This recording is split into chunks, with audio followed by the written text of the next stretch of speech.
So we're moving on from Abraham's story. Who do you think would be a good one to follow Abraham? From Abraham. I don't think we could talk about these entrepreneurs and skip Joseph. Joseph's story is really cool, isn't it? Joseph, for sure. If I mentioned anyone else and didn't talk about Joseph here, it would be Joseph is a descendant of Abraham. He lived in a home where he endured the hatred of his brothers. It's interesting that Joseph's father also made a mistake with him.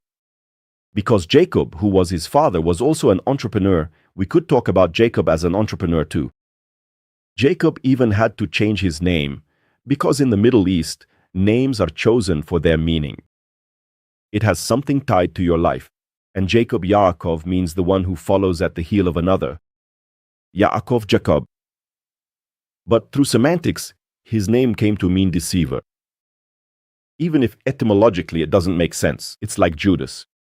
Judas means praised be. But because a guy named Judas betrayed Jesus, when you mention Judas today, you think of a traitor. Even if the name doesn't mean that in its etymology.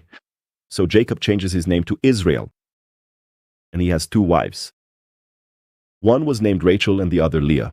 But he disregarded Leah and stayed only with Rachel.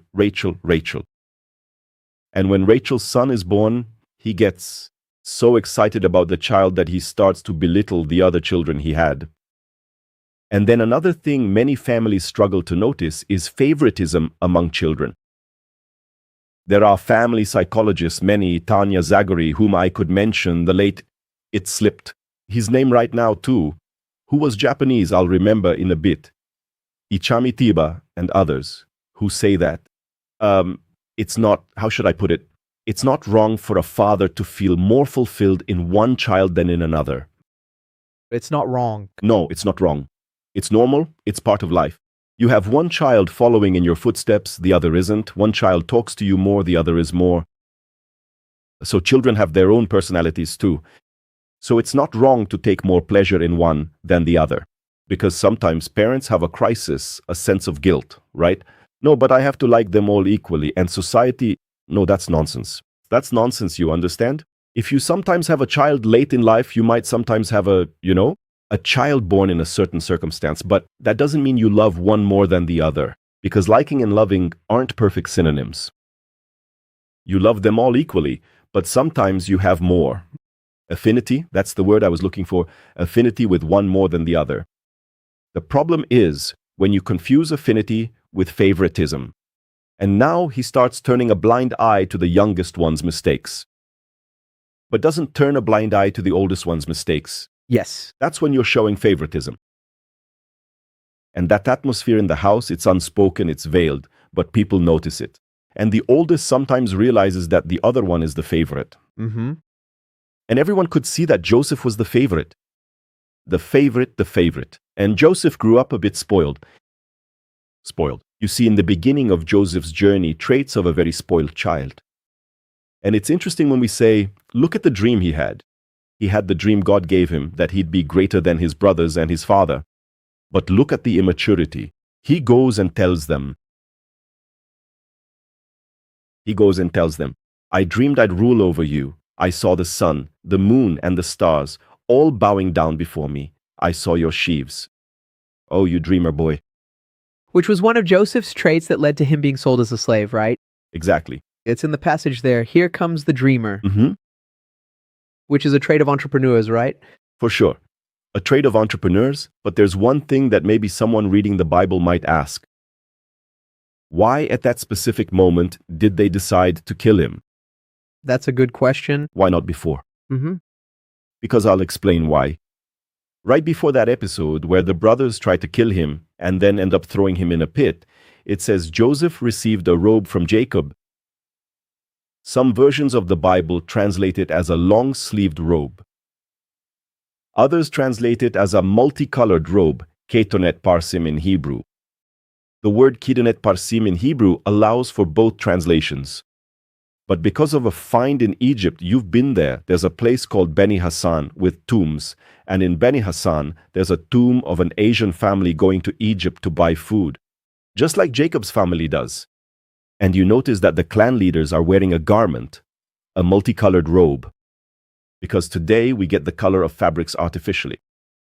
You have this color here on the microphone, the color of your shirt, the color of mine. They're artificial. Back then, fabrics were colored only by natural elements. So you'd mix elements from nature, for example, nutmeg, dyer's madder, cochineal. Mm-hmm. So that's how you produced it. And having multiple colors was very rare. So the father has a robe like that made for his son. And do you know the meaning of this robe? You're going to be the clan leader when I die. That's the meaning. Mm-hmm. Because giving special garments to someone was to appoint them to a high position. Another relevance for A crown. a crown. Remember Joseph of Egypt back then, spoiler alert, when he becomes governor of Egypt, the Pharaoh has him dressed in fine clothes. Exactly. The prodigal son, when he returns home, his father then has a robe made and gives it to him because it's also worth mentioning. Back then, clothing was very expensive, so people didn't have huge wardrobes. Today, anyone living on the outskirts of Sao Paulo has a larger wardrobe than a king from the Babylonian era.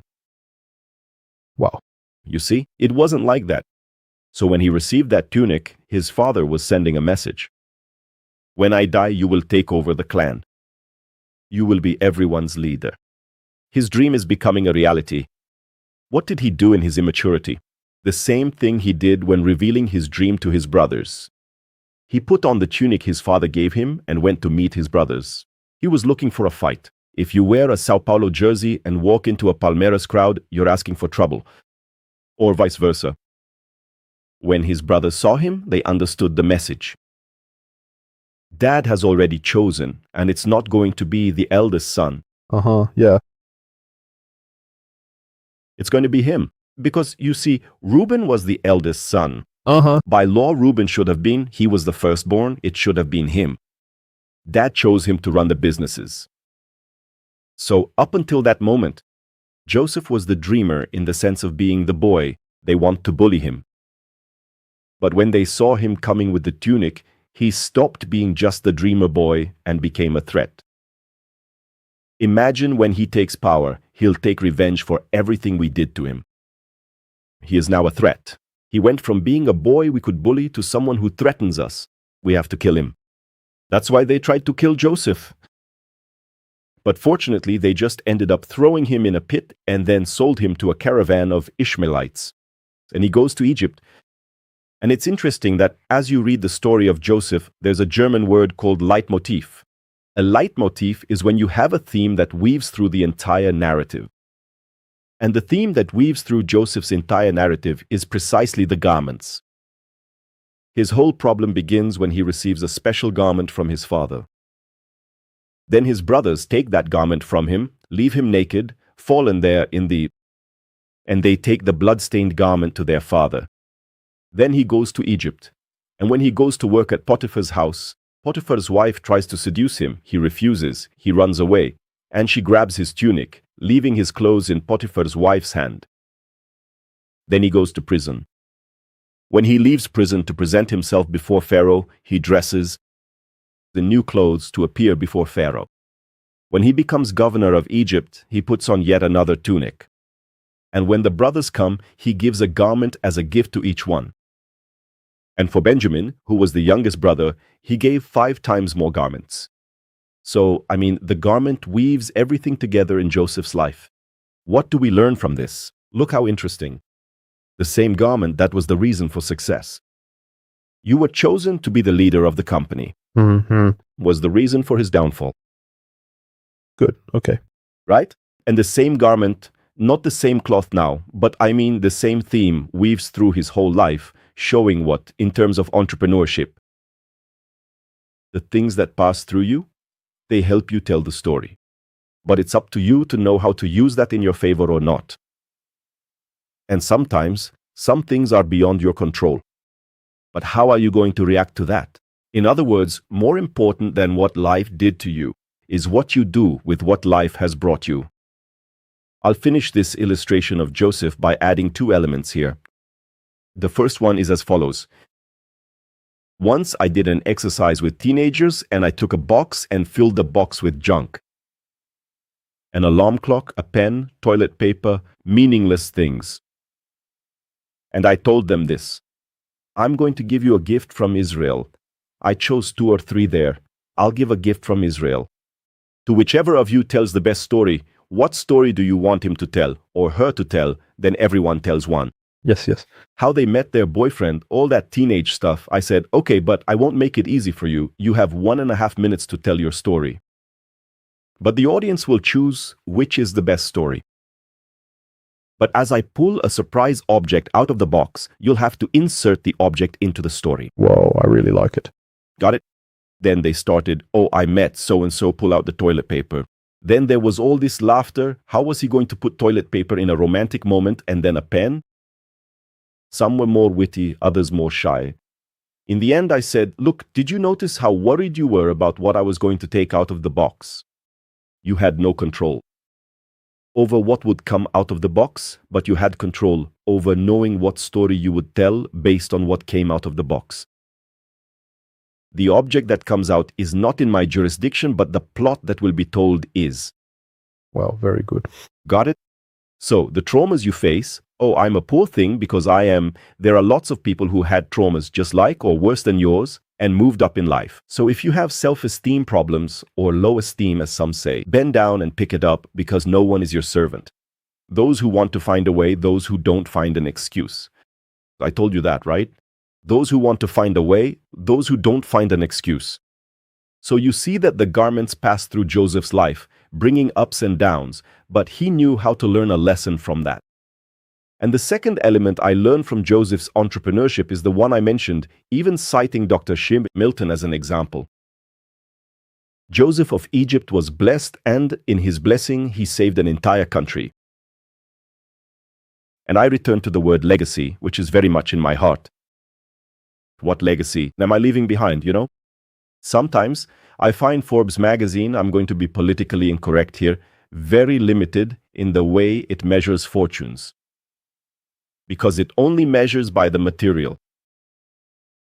And I do the math the other way around. A guy with, I don't know, 1 million reais and 30 years to live life can enjoy it much more than a guy with 30 billion reais in 1 week. In other words, 30 billion reais. With 1 week left for you to die, 1 million reais is better, with 30 years left for you to die. So measuring only by what you have in profit, in dividends, and doing all that math there, just by the Accumulation, right? exactly, that's very little. What legacy do you leave? So anyone who is watching us now, who is growing in life, becoming an entrepreneur, selling well, happy birthday to you on this special day. But your success will only be truly quantifiable when it brings you a pleasure that doesn't necessarily come from the accumulation of things, but from the legacy you leave. Is there anyone today thanking God because you succeeded in life? Your mother doesn't count, nor your grandmother, nor your children. Who benefit. Exactly. I'm talking about people who are sometimes even outside your family circle and who say, wow, I'm so grateful to have this guy as a neighbor, as a friend, as a boss. Is there anyone thanking today for your life? If there isn't, rethink your concepts. You are a Joseph who succeeded in life, but didn't save Egypt. Then you'll end up starving to death along with them. Because remember, if Egypt wasn't saved by Joseph, Joseph would be too. Because Egypt was almost like the Titanic there, right? If the ship sinks, I go down with it. So a successful Joseph, without saving Egypt, wouldn't be a story we'd be discussing today. Wow, that's very good, right? Joseph is a very powerful story. We start with Abraham, go through Joseph. A story that I wanted to propose now. You Want to suggest one? If not, I will. No, go ahead. I thought of Moses. But if you want to skip to another,